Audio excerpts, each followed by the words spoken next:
નમસ્કાર વિદ્યાર્થી મિત્રો, ધોરણ 9ના તમામ વિદ્યાર્થીઓનું ફરી એક વખત સ્વાગત છે. વિદ્યાર્થી મિત્રો, પ્રકરણ 5માં આજે આપણે નવા પ્રશ્નો સાથે ઉપસ્થિત થયા છીએ. સ્ક્રીન ઉપર તમે એક પ્રશ્ન જોઈ રહ્યા છો. લાક્ષણિક પ્રાણીકોષની નામ નિર્દેશનવાળી આકૃતિ દોરો. મિત્રો, આ જે પ્રશ્ન છે એ પરીક્ષાલક્ષી ખૂબ અગત્યનો પ્રશ્ન કહી શકાય. પ્રાણીકોષની નામ નિર્દેશનવાળી આકૃતિ પરીક્ષામાં પૂછાય છે. અહીંયા તમે જોઈ શકો છો, આકૃતિ ડ્રો કરીને આપેલી છે. એમાં જે નામ નિર્દેશન છે એ નામ નિર્દેશન બહુ સારી રીતે તમારે જોવાનું છે. એની અંદર તમે જોઈ શકો છો, અહીંયા કોષ રસ પટલ તમને આપેલું છે. પ્રાણીકોષની અંદર જે બહારનું આવરણ છે સૌથી, એ કોષ રસ પટલ છે. એની અંદર કોષ દિવાલ આપણને ક્યાંય જોવા મળતી નથી, બરાબર. વનસ્પતિ કોષમાં કોષ દિવાલ છે, જ્યારે પ્રાણી કોષમાં કોષ દિવાલ આપણને જોવા મળતી નથી. એટલે પ્રાણી કોષમાં સૌથી બહારનું આવરણ કોષ રસ પટલ છે. પછી જુદી જુદી અંગિકાઓ તમે જુઓ. પહેલાં આપણે કોષ કેન્દ્રની વાત કરીએ. કોષ કેન્દ્ર અહીંયા વચ્ચે બતાવેલું છે સેન્ટર પોઈન્ટ ઉપર.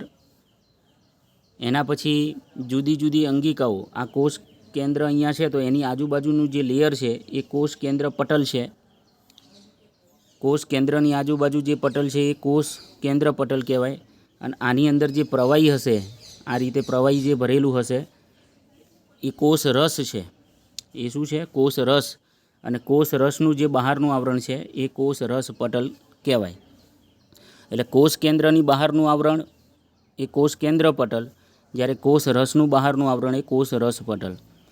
પછી તો બીજી જે અંગિકાઓ છે, તારા કેન્દ્ર છે, લાઇસોઝોમ છે, રિબોઝોમ છે, કણાભસૂત્ર છે, પછી અંતઃકોષ રસ જાળ છે, બરાબર. હવે એમાં ખરબચડી અને લીસી, આવા બે પ્રકાર એના પડતા હોય છે.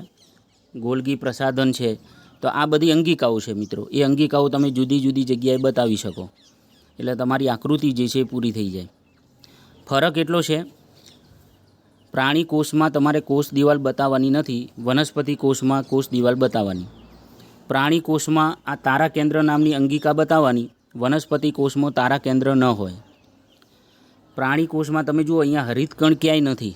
પ્રાણી કોષમાં હરિતકણ ના હોય. વનસ્પતિ કોષમાં તમારે હરિતકણ બતાવવાના, બરાબર. અને જો રસધાનીની વાત કરવી હોય તો જે પ્રાણી કોષ છે એમાં તમારે બતાવવી હોય રસધાની, તો નાની નાની બતાવવાની, જ્યારે વનસ્પતિ કોષમાં મોટી મોટી રસધાની હોય છે. તો આ રીતે તમે પ્રાણી કોષની નામ નિર્દેશનવાળી આકૃતિ દોરી શકો મિત્રો.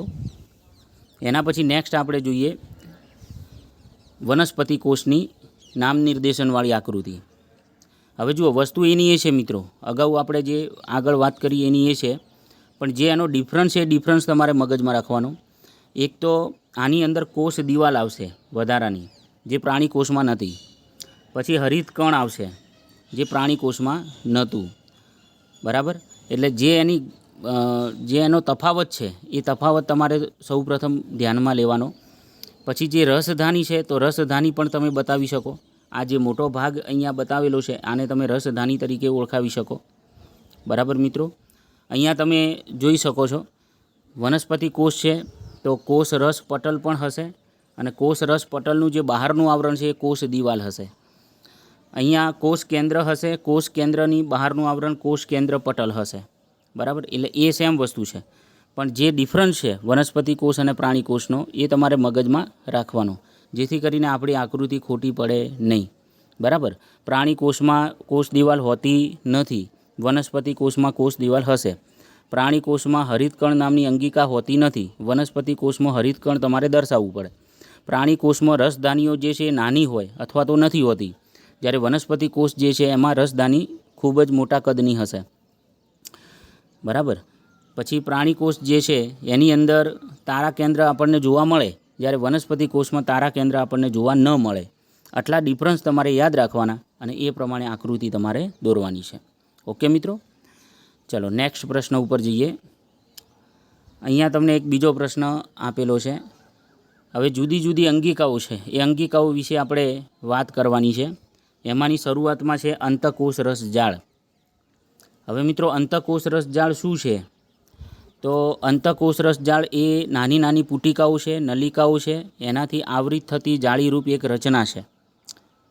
તે લાંબી નલિકામય કે ગોળાકાર અથવા તો કોથળી જેવી પુટિકાઓ જેવી રચના એ પોતે ધરાવે છે. બરાબર. અંતઃકોષરસ જાળ જે છે મિત્રો, એના બે પ્રકાર પડે છે. એક ખરબચડી અંતઃકોષરસ જાળ અને એક લીસી. બરાબર. ખરબચડી અંતઃકોષરસ જાળ જે છે એમાં આપણે જો વાત કરીએ તો સૂક્ષ્મદર્શક યંત્ર વડે જો એની સપાટી જોવામાં આવે તો આપણને ખરબચડી સપાટી અંતઃકોષરસ જાળ છે એની એકદમ ખરબચડી સપાટી આપણને દૃશ્યમાન થશે. બરાબર. અંતઃકોષરસ જાળની સપાટી પર કણો જે છે એ કણો સ્વરૂપે નાના નાના કણો સ્વરૂપે જ રિબોઝોમ્સ જોડાયેલા હોય છે. અને આ રિબોઝોમ્સ જે છે એ સક્રિય કોષોમાં હાજર હોય. રિબોઝોમ્સ પોતે શું કરે છે? પ્રોટીન સંશ્લેષણનું કાર્ય કરે છે. એટલે કે પ્રોટીનના નિર્માણ પ્રક્રિયા સાથે એ સંકળાયેલા છે. બરાબર. એટલે અંતઃકોષરસ જાળ જે છે ખરબચડી, એમાં તમે પ્રોટીન સંશ્લેષણના નિર્માણની વાત તમે કરી શકો મિત્રો. એના પછી વાત કરીએ તો લીસી અંતઃકોષરસ જાળ જે છે, તો લીસી અંતઃકોષરસ જાળની અંદર જે ચરબીના અણુઓ છે એ ચરબીના અણુઓનું સંશ્લેષણ કરવામાં એ મદદરૂપ થાય છે.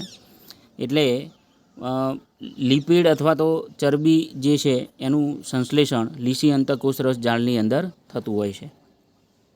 કેટલાક અન્ય પ્રોટીન છે, લિપિડ છે, ઉત્સેચકો છે અને અંતઃસ્રાવો છે, એ બધા જ આપણને અહીંયા જોવા મળે છે. કોષ કેન્દ્ર અને કોષ રસ વચ્ચે કોષ રસના વિવિધ પ્રદેશોમાં અંતઃકોષરસ જાળ દ્રવ્યોના વહન માટેના માર્ગ તરીકેનું કાર્ય કરે છે. એટલે દ્રવ્યનું વહન કરવું હોય મિત્રો કોષની અંદર, તો એના માટે અંતઃકોષરસ જાળ ઉપયોગી છે. બરાબર. તો આ રીતે તમે આના બે પ્રકાર જે છે, એક લીસી અંતઃકોષરસ જાળ અને ખરબચડી અંતઃકોષરસ જાળ, એ બંને પ્રકારની ચર્ચા તમે અહીંયા કરી શકો છો મિત્રો. એના પછી આપણે નેક્સ્ટ પ્રશ્ન ઉપર જઈએ.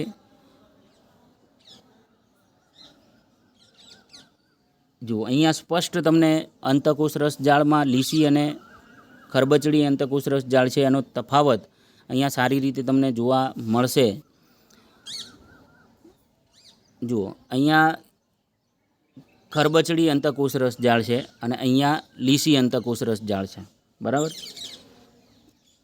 ચલો, આ બંને વચ્ચેનો આપણે તફાવત એક નક્કી કરીએ. ખરબચડી અંતઃકોષરસ જાળ જે છે એમાં તમે જોઈ શકો છો કે તેની સપાટી ઉપર રિબોઝોમ્સને લીધે તે ખરબચડી છે. હમણાં આપણે જોયું ને કે ખરબચડી અંતઃકોષરસ જાળ છે એની સપાટી ખરબચડી જોવા મળે કારણ કે એની સપાટી ઉપર જુદા જુદા અસંખ્ય કણો જોવા મળશે. એ કણો શું હોય છે? રિબોઝોમ્સ હોય છે. બરાબર. જ્યારે લીસી અંતઃકોષરસ જાળ જે છે મિત્રો, એની સપાટી આપણને કેવી જોવા મળે છે? લીસી જોવા મળે છે. બરાબર. ચલો, બીજો તફાવત જોઈએ તો રિબોઝોમ્સ જે છે એના કારણે પ્રોટીન સંશ્લેષણનું કાર્ય થાય, હમણાં આપણે જોયું હતું. અને લીસી અંતઃકોષરસ જાળની અંદર જે ચરબી છે એ ચરબી અને લિપિડ આનું સંશ્લેષણનું કાર્ય થતું હોય છે. ચલો, ખરબચડી અંતઃકોષરસ જાળમાં તેની સંખ્યા ઉત્સેચકો ઉત્પન્ન કરતી અંગિકાઓમાં વધુ હોય છે. એટલે કે જ્યાં આગળ ઉત્સેચકોનું નિર્માણ થતું હોય ત્યાં આગળ એ વધારે હશે. જ્યારે લીસી અંતઃકોષરસ જાળ જે છે એ યકૃત કોષોમાં તમને વધારે જોવા મળશે. બોલો, ક્લિયર થયું મિત્રો? તો આ તફાવત ઉપરથી સ્પષ્ટ થાય કે તમે આ બાબત બહુ સારી રીતે સમજી શકશો. ચલો, નેક્સ્ટ એક્ઝામ્પલ ઉપર, નેક્સ્ટ પ્રશ્ન ઉપર આપણે જઈએ છીએ. ગોલ્ગી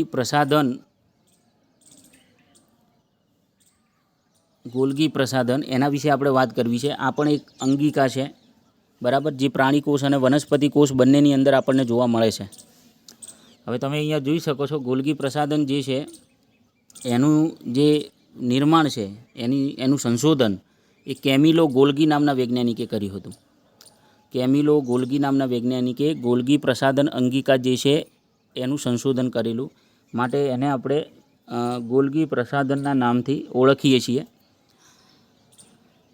ગોલ્ગી પ્રસાધન જે આખી અંગિકા છે એની અંદર તમે જોશો એની રચનામાં તો એકબીજાને સમાંતર ગોઠવાયેલી ઘણી બધી પુટિકાઓ યુક્ત રચના તમને જોવા મળશે. થપ્પી જેવી, જેમ તમે સિક્કાઓની થપ્પી કરો એમ તમને પુટિકાઓની થપ્પી ત્યાં જોવા મળશે. અને આ જે પુટિકાઓ છે એને સિસ્ટર્ની કહેવામાં આવે છે. પુટિકાઓ છે એને આપણે શું કહીએ છીએ? સિસ્ટર્ની કહીએ છીએ. ગોલ્ગી પ્રસાધન જે છે એ લગભગ એના પટલો અંતકોષ રસ જાળના પટલ સાથે જ જોડાયેલી હોય છે, બરાબર. ગોલ્ગી પ્રસાધન તમે જ્યારે જોશો કોષમાં, તો અંતકોષ રસ જાળ જે હમણાં અંગિકા આપણે ભણ્યા, તો એની સાથે જ એ જોડાયેલી હોય છે. ગોલ્ગી પ્રસાધન દ્વારા અંતકોષ રસ જાળ દ્વારા સંશ્લેષિત દ્રવ્યનું પેકેજિંગ કરીને કોષની અંદર તથા કોષની બહાર એને મુક્ત કરવામાં આવે છે. પુટિકાઓમાં નિપજોનું પેકેજિંગ કરવું, રૂપાંતરણ કરવું તેમજ તેઓનો સંગ્રહ કરવાના કાર્યો ગોલ્ગી પ્રસાધન પોતે કરે છે. આટલું કામ એ ગોલ્ગી પ્રસાધન કરશે. પુટિકાઓમાં નિપજોનું પેકેજિંગ એટલે જે નિપજ નિર્માણ પામે છે, બરાબર, જે નિપજ તરીકે નિર્માણ પામે છે એનું પેકેજિંગ એટલે એનો સંગ્રહ કરશે, એનું રૂપાંતરણ પણ કરી શકે છે, બરાબર. જો કોષમાં ગોલ્ગી પ્રસાધનનો અભાવ હોય તો કોષના જીવનમાં થતા ઉપયુક્ત કાર્યો શક્ય થતા નથી. એના દ્વારા જે કાર્યો થતા હશે એ પછી કાર્યો થશે નહીં. ગોલ્ગી પ્રસાધન જે છે લાઇસોઝોમના નિર્માણ સાથે પણ એ સંકળાયેલ છે. આ અગત્યનું છે. ગોલ્ગી પ્રસાધન જે છે એ લાઇસોઝોમ જે અંગિકા છે એના નિર્માણ સાથે પણ એ પોતે સંકળાયેલ છે. ઓકે મિત્રો, તો આ ગોલ્ગી પ્રસાધન વિશે તમે સારી રીતે સમજી ગયા હશો. નેક્સ્ટ પ્રશ્ન ઉપર આપણે જઈએ છીએ. જો એના પછી લાઇસોઝોમ નવી અંગિકા આવે છે, લાઇસોઝોમ. હવે વિદ્યાર્થી મિત્રો, લાઇસોઝોમ જે છે એ હમણાં મેં તમને કીધું એ પ્રમાણે કે ગોલ્ગી પ્રસાધન જે છે એ ગોલ્ગી પ્રસાધનના નિર્માણ સાથે, ગોલ્ગી પ્રસાધન જે છે એ પોતે લાઇસોઝોમના નિર્માણ સાથે સંકળાયેલી છે, એટલે લાઇસોઝોમનું એ નિર્માણ પોતે કરે છે. લાઇસોઝોમ અંગિકા જે છે ને મિત્રો, એની અંદર પાચક ઉત્સેચકો આવેલા હોય છે. એટલે કોષની અંદર પ્રવેશતા જે ઝેરી દ્રવ્યો હોય, બરાબર, જીવાણુ હોય, બેક્ટેરિયા હોય, તો એનું એ પોતે પાચન કરી નાખે અને આ રીતે કોષને એક પ્રકારનું રક્ષણ આપે છે, બરાબર. એટલે આ એની અગત્યતા કહી શકાય કે લાઇસોઝોમ અંગિકા જે છે એ પોતે પાચક ઉત્સેચકો ધરાવે છે અને પાચક ઉત્સેચકોના કારણે કોષની અંદર જેટલા પણ ઝેરી દ્રવ્યો જે છે એ જો પ્રવેશ કરતા હોય અથવા તો કોઈ બેક્ટેરિયા વાયરસ પ્રવેશ કરતા હોય, બરાબર, અથવા નકામું દ્રવ્ય જે કોષને નુકસાન કરી પ્રવેશ કરે તો એનું પાચન કરી નાખે, બરાબર. એટલે આ પાચક ઉત્સેચકોના કારણે એ પાચન કરવાની ક્ષમતા ધરાવે છે. એટલે લાઇસોઝોમ અંગિકા જે છે આ રીતે કોષનું એક પ્રકારનું રક્ષણ કરે છે. પણ હવે બીજી સેન્સમાં આપણે વિચારીએ કે માની લો કે કોઈ કુદરતી ઘટના એવી બને કે કોષમાંથી લાઇસોઝોમ અંગિકા જે છે એના કોષમાંથી એનું ઉપરનું લેયર તૂટી જાય અને પાચક ઉત્સેચકો મુક્ત થઈ જાય, બરાબર. તો પછી શું ઘટના બનશે કે જે પાચક ઉત્સેચકો મુક્ત થયા છે એ પોતાની જ અંગિકા અને પોતાના જ કોષનું પાચન કરી નાખશે. એટલે કોષ પછી શું થાય? મૃત થઈ જાય, મરી જાય, બરાબર. એટલે આ જે ઘટના મેં તમને કીધી એના કારણે લાઇસોઝોમ જે છે એને આત્મઘાતી અંગિકા પણ કહેવાય છે.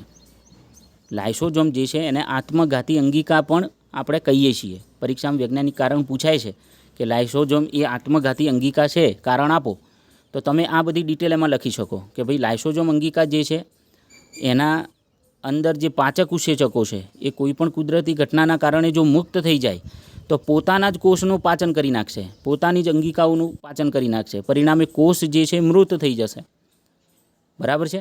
અને એના કારણે આપણે કહી શકીએ કે લાઇસોઝોમ જે છે એ પોતે આત્મઘાતી અંગિકા છે.